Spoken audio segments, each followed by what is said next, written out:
Corona virus के कहर के बीच भारत के प्रयासों को अमेरिकी आयोग की तरफ से धार्मिक रंग दिए जाने पर भारत सरकार ने करारा जवाब दिया है।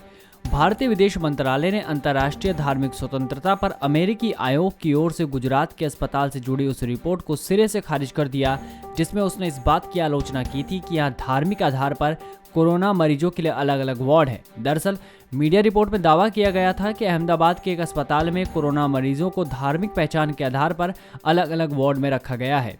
बुधवार को विदेश मंत्रालय की ओर से जारी बयान में कहा गया कि अंतर्राष्ट्रीय धार्मिक स्वतंत्रता पर अमेरिकी आयोग यानी USCIRF की रिपोर्ट में कोई सच्चाई नहीं है। ये रिपोर्ट भारत में कोरोना से निपटने के लिए पेशेवर मेडिकल प्रोटोकॉल को लेकर गुमराह करने वाली है। विदेश मंत्रालय के प्रवक्ता ने कहा कि अंतर्राष्ट्रीय धार्मिक स्वतंत्रता पर अमेरिकी आयोग को कोरोना महामारी से निपटने के भारत के राष्ट्रीय लक्ष्यों को धार्मिक रंग देना बंद करना चाहिए।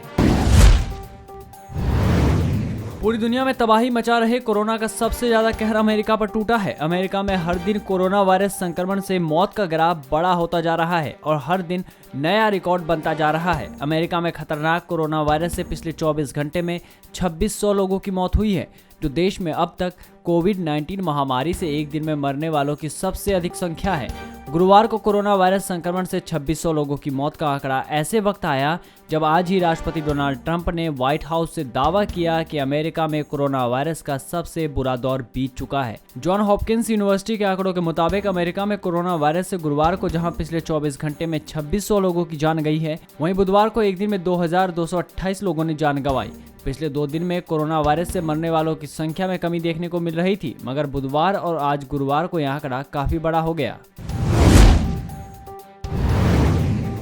Indian army chief general Manoj Mukund Naravane आज कश्मीर का दौरा करेंगे। वहां चल रहे अभियानों की समीक्षा करेंगे। सेना अध्यक्ष नियंत्रण रेखा के पास संघर्ष विराम उल्लंघन और आतंकवादी गतिविधियों में वृद्धि के मद्देनजर घाटी का दौरा करेंगे। इस यात्रा का महत्व इसलिए है क्योंकि पाकिस्तानी सेना ने भारत में आतंकवादियों को घुसपैठ कराने के अपने प्रयासों को फिर से तेज कर दिया है।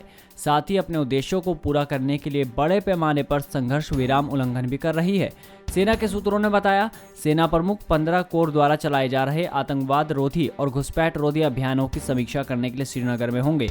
गौरतलब है कि हाल ही में भारतीय सेना ने पाकिस्तान के कब्जे वाले कश्मीर में दुधनियाल क्षेत्र में आतंकवादी लॉन्च पैड पर सटीक हमले किए थे। हाल ही में भारतीय सेना ने भी 1 अप्रैल को किरण सेक्टर से घुसपैठ करने वाले 5 आतंकवादियों को मार गिराया था। कोरोना लॉकडाउन पर केंद्रीय गृह मंत्रालय के नए दिशा निर्देशों के बाद असम और मेघालय में शराब की बिक्री संबंधी आदेश को वापस ले लिया गया। असम सरकार ने 2 दिन पहले ही शराब के उत्पादन और बिक्री की अनुमति दी थी। केंद्रीय गृह मंत्रालय के दिशा निर्देशों में शराब निर्माण या इसकी खुदरा बिक्री को कोई छूट नहीं दी गई है। असम आबकारी विभाग ने बुधवार शाम को आदेश जारी कर सभी जिला उपायुक्त को राज्य में शराब की दुकानों, थोक गोदामों, बॉटलिंग प्लांट और डिस्टिलरी को अनिश्चितकाल के लिए बंद करने के लिए कहा। वहीं मेघालय में बीते सोमवार को शराब की दुकानें खुली थी। बुधवार को पूर्वी खासी पर्वतीय जिले में कोविड-19 का पुष्ट मामला सामने आने के बाद कर्फ्यू के चलते इस इलाके में शराब की दुकानें फिर बंद कर दी गई। इसके बाद राज्य ने अन्य जिलों में भी देश में विस्तारित लॉकडाउन के मद्देनजर इसी तरह के आदेश जारी कर दिए। कोरोना वायरस फैलने का आरोप लगाकर सफदरजंग अस्पताल की 2 महिला डॉक्टर पर हमला और दुर्व्यवहार किए जाने को दिल्ली उच्च न्यायालय ने चिंताजनक बताया है।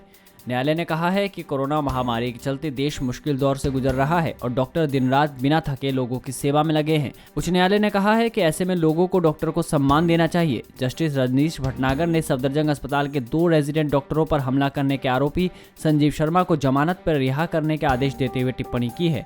उन्होंने कहा है कि आरोपी शर्मा पढ़ा लिखा होने के साथ साथ इंटीरियर डिजाइनर है, ऐसे में उसे डॉक्टर का सम्मान करना चाहिए था।